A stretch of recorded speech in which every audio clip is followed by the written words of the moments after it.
तो last episode के and पे हमने देखा था कि स्वॉर्ड डीमन जो होता है जब हीवनली डीमन के पास आता है तो उसे आकर गले से पकड़ लेता है और उसे कहता है कि बताओ कि तुम यहाँ पर कौन सी चालबाजी कर रहे हो, तुमने यहाँ पर कौन सा प्लान बनाया है जिसकी वजह से मेरे लोग मर रहे हैं। तो हीवनली डीमन उसे कहता है कि मेरे दोस्त तुम्हें क्या हो गया है। तो स्वॉर्ड डीमन उसे कहता है कि मुझे दोस्त कहना बंद करो, जल्दी से बताओ कि तुम्हारी एग्जैक्ट प्लानिंग क्या है। हीवनली डीमन क्या तुम मेरे साथ कोई डबल गेम खेल रहे हो। तो इसी के साथ हीवनली डीमन उसे कहता है कि क्या तुम ये सब कुछ इसलिए कह रहे हो क्योंकि 7 स्वॉर्ड और 9 स्वॉर्ड मर चुके हैं। तो वो उसे कहता है कि मुझे अच्छी तरह से पता है कि तुमने यहाँ पर मेरे स्वर्ड्स को मेरी इजाजत के बिना यूज किया है। 12 डिमोनिक स्वर्ड्स में से सिर्फ और सिर्फ कुछ ही लोग बचे हैं और जहाँ पर वो सारे लोग मेरी कमांड मानते हैं, लेकिन इसके बावजूद तुमने यहाँ पर 7th और 9th को कैसे मना लिया तुम्हारे ऑर्डर्स को फॉलो करने के लिए। क्या तुमने कोई चालबाजी करके उन्हें यहाँ पर मेरा नाम लेकर यूज किया है? मुझे तो ऐसा ही लगता है। तो इसी के साथ उसे कहता है तुम्हारी हिम्मत कैसे हुई यहाँ पर मेरे साथियों को इस्तेमाल करने की। मुझे बताओ कि तुमने यहाँ पर मेरे साथियों को क्यों मरवाया है। क्या तुम यहाँ पर हमारे साथ डबल गेम खेलने की कोशिश कर रहे हो और तुम यहाँ पर इस बात को इस तरह से इग्नोर बिल्कुल भी नहीं कर सकते।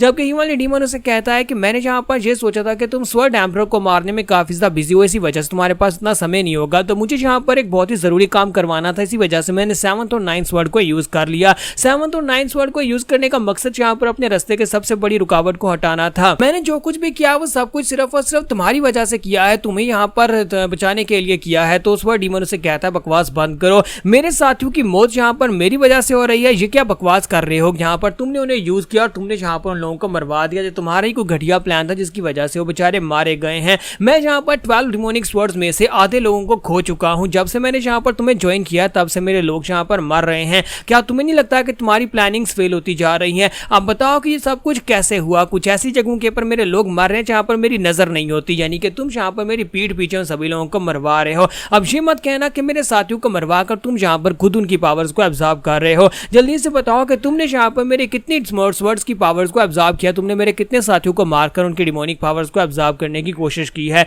तो हीवनली डीमन उसे कहता है कि अपनी बकवास बंद करो, मैं यहाँ पर तुम्हारे डिमोनिक स्वर्ड्स यानी तुम्हारे साथियों की पावर्स को क्यों एब्जॉर्ब करने लगा। मैं तो यहाँ पर खुद चाहता हूँ कि तुम यहाँ पर डीमन गार्ड बनो। मेरा मकसद यहाँ पर तुम्हें डीमन गार्ड की पोजीशन तक पहुंचाना है और मेरे प्लान सिर्फ और सिर्फ तुम्हें यहाँ पर डीमन गार्ड की पोजीशन तक पहुंचाने के लिए ही होते हैं और मैं यहाँ पर ऐसा वैसा कुछ भी नहीं चाहता जैसा तुम सोच रहे हो। मैं आज भी तुम्हारा दोस्त हूँ और कल भी तुम्हारा दोस्त था। तो स्वॉर्ड डीमन जो होता है उसका गला छोड़ देता है और उसे कहता है कि ठीक है, अगर तुम इसी तरह से बकवास करते रहे तो फिर मैं यहाँ पर खुद तुम्हें मार डालूंगा। लगता है कि मुझे यहाँ पर स्वॉर्ड एम्परर को मारने से पहले यहाँ पर तुम्हारी गर्दन काटनी पड़ेगी। अब जल्दी से बताओ कि तुम यहाँ पर क्या प्लान कर रहे हो और तुमने यहाँ पर मेरे साथियों को कैसे मरवाया और किसने मेरे साथियों को मारा है। तो हीवनली डीमन उसे कहता है कि मैंने तुम्हें लास्ट टाइम एक नाम बताया था लीजिनियन का, क्या तुम्हें वो नाम याद है। तो स्वॉर्ड डीमन उसे कहता है कि हाँ मुझे वो नाम याद है। तुमने कहा था कि इनोवा मर्चेंट ग्रुप का यंग मास्टर बड़ी तेजी के साथ राइज कर रहा है और उसका नाम काफी ज्यादा फेमस होता जा रहा है, लेकिन तुमने ये भी कहा था कि वो कोई बड़ा थ्रेट नहीं है और हमें यहाँ पर उससे कोई भी मसला नहीं है और ना ही वो यहाँ पर कोई बड़ा फिगर बन सकता है।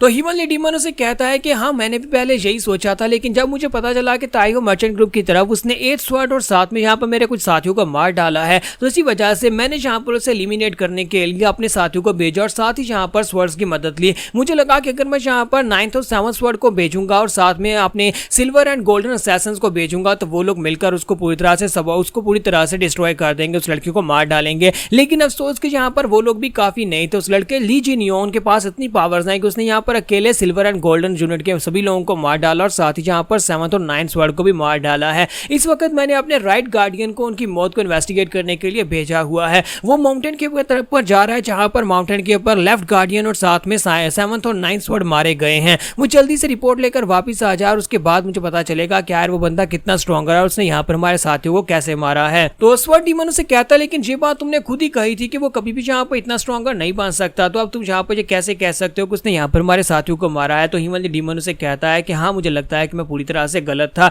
मुझे यही लगा था कि वो सिर्फ और सिर्फ एक नॉविस है जिसने अभी भी यहाँ पर मिरम के अंदर अपना कदम रखा है और वो आगे जाकर अपना नाम कर पाएगा, लेकिन वो तो एक बिग शॉट निकला। वो यहाँ पर बाकी के जितने भी यंग मास्टर्स हैं उन सभी से ज्यादा स्ट्रॉन्गर है। जितना मैं इसका बारे में अंदाजा लगा पा रहा हूँ मुझे लगता है कि वो स्वॉर्ड किंग से भी ज्यादा स्ट्रॉन्गर निकलेगा, क्योंकि स्वॉर्ड किंग भी यहाँ पर हमारी ब्लेड इंपरवियसनेस को नहीं तोड़ सकता, लेकिन वो तुम्हारी ब्लेड इंपरवियसनेस को तोड़ सकता है, जिसकी वजह से उसने 8th स्वॉर्ड 7th स्वॉर्ड और 9th स्वॉर्ड सभी लोगों को उसी ने मारा है। हीवनली डीमन उसे कहता है कि मैंने अपने प्लान के अंदर कुछ चेंजेस किए हैं। पहले हम लोग स्वॉर्ड एम्परर को मारेंगे, स्वॉर्ड एम्परर को मारने के बाद हम लोग इनोवा मर्चेंट ग्रुप के ऊपर जाकर अटैक करने वाले हैं और उस लड़के को पूरी तरह से डिस्ट्रॉय कर देंगे और उसकी फैमिली को भी, ताकि यहाँ पर एक बड़े खतरे से निपटा जा सके। हमारे लिए ये ज्यादा जरूरी है कि हम लोग यहाँ पर सामने आने वाले बड़े खतरे को पहले ही निमट लें। तो इसी के साथ ही हमारा स्वर्ड डीमन उसे कहता है कि क्या तुम वाकई में यहाँ पर ये सोच रहे हो कि स्वर्ड एम्परर को हम लोग मार सकते हैं? क्या तुम्हारे पास कोई प्लान है जिसे स्वर्ड एम्परर को मारा जा सकता है? क्योंकि मेरे लिए उसके तक पहुंचना काफी ज्यादा मुश्किल होता जा रहा है। हालांकि मैंने सुना है कि अब वो यहाँ पर बिल्कुल एक टूथलेस टाइगर की तरह है, यानी कि एक ऐसा मॉन्स्टर है जिसके दांत नहीं है, लेकिन इसके बावजूद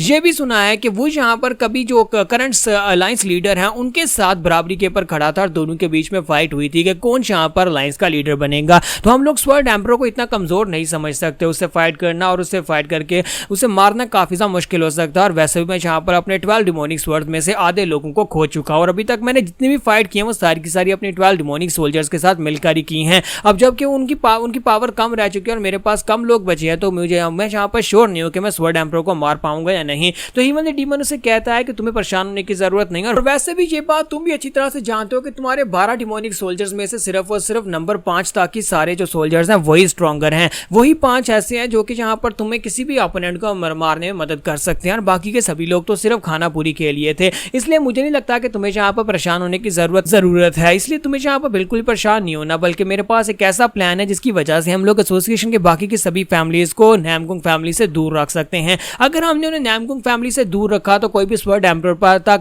टाइम से नहीं पहुंच पाएगा और स्वर्ड एम्परर को तुम्हारे लिए मारना बहुत ज्यादा आसान हो जाएगा। तुम जाकर स्वर्ड एम्परर को बड़ी आसानी से मार सकते हो। और साथ ही मैंने यहाँ पर उसके लिए एक बहुत ही बड़ा चारा भी तैयार किया हुआ है जो कि स्वर्ड एम्परर को लोअर करने के लिए बहुत ज्यादा जरूरी है। अब तुम्हें यहाँ पर स्वर्ड एम्परर को मारने के पर ध्यान देना चाहिए। एक बार स्वर्ड एम्परर को मार डाला और उसके बाद उसकी एनर्जी का अब्जॉर्ब खा लिया तो फिर हम लोग बड़ी आसानी से यहाँ पर एनवा मर्चेंट ग्रुप के उस यंग मास्टर से भी निपट लेंगे। बस मेरे दोस्त में मेरे पर भरोसा करना है। तो वो उसके कंधे के पर हाथ रखता है तो स्वर्ड डीमन उसके हाथ को झटक देता है और कहता है कि मैं यहाँ पर तुम्हारे पर भरोसा तो करता हूँ, लेकिन स्वर्ड एम्परर अगर यहाँ पर मारा नहीं जाता, अगर ये मिशन फेल हो जाता और मुझे लगा कि तुम्हारा प्लान जो था वो घटिया था और हम लोग यहाँ पर तुम्हारे प्लान की वजह से मारे गए या फिर मेरे साथी यहाँ पर मारे गए, तो इस बात को याद रखना कि मैं जिंदा बचकर वापस आ गया तो मैं आकर सबसे पहले तुम्हें ही मारने वाला हूँ। तो स्वर्ड डीमन जो था गुस्से के साथ वहां पर से निकल जाता और हिमालय डीमन कहता है मैं इस बंदे के लिए ये सोच रहा हूँ कि ये बंदा आगे जाकर हमारा डीमन गार्ड बन सकता है, लेकिन अफसोस के इसकी लिमिटेशंस इतनी हैं, ये तो यहाँ पर अपने इमोशंस को कंट्रोल नहीं कर पा रहा, ये क्या यहाँ पर हमारा डीमन गार्ड बनेगा। स्वर्ड डीमन अब मुझे समझ आ चुकी है कि तुम्हारी लिमिट्स क्या है। तुम तो अपने साथियों की मौत के ऊपर भी घबरा जाते हो, डर जाते हो,